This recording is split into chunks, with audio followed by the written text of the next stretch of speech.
Somnambulism അഥവാ sleep walking ഒരുപാട് സിനിമയിലും ഒക്കെ നമ്മൾ കേട്ടേക്കുന്ന ഒരു വാക്കാണ് അല്ലെ. ബേസിക്കലി ഒരാള് ഉറക്കത്തില് അയാള് സുബോധത്തിലല്ലാതെ എണീറ്റ് നടക്കുന്ന ഒരവസ്ഥയാണ് സോമനാംബുലിസം. നമ്മുടെ സ്ലീപ്പിനെ നമ്മൾ റഫ്ലി 2 സൈക്കിളായിട്ടാണ് നമ്മൾ തിരിക്കുന്നത്. REM അല്ലെങ്കിൽ റാപ്പിഡ് ഐ മൂവ്മെന്റ് സ്ലീപ്പും NREM അല്ലെങ്കിൽ നോൺ റാപ്പിഡ് ഐ മൂവ്മെന്റ് സ്ലീപ്പും.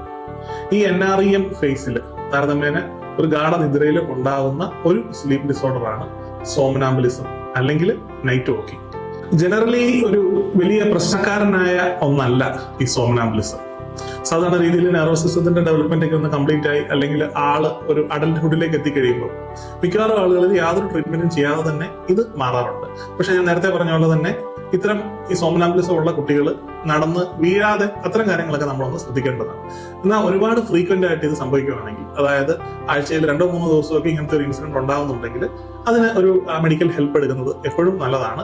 ചെറിയ ട്രീറ്റ്മെന്റിലൂടെ തന്നെ മിക്ക ആളുകളുടെ കൺട്രോൾ ചെയ്ത് നിർത്താൻ പറ്റുന്ന ഒന്നാണ് സോമനാംബുലിസം അല്ലെങ്കിൽ നൈറ്റ് വാക്കിംഗ്. ഇതേപോലെ ഉറക്കത്തിൽ കിടന്ന് സംസാരിക്കുന്നതിന് വിളിക്കുന്ന ടെക്നിക്കൽ ടേമാണ് സോംനോ ലോക്കി.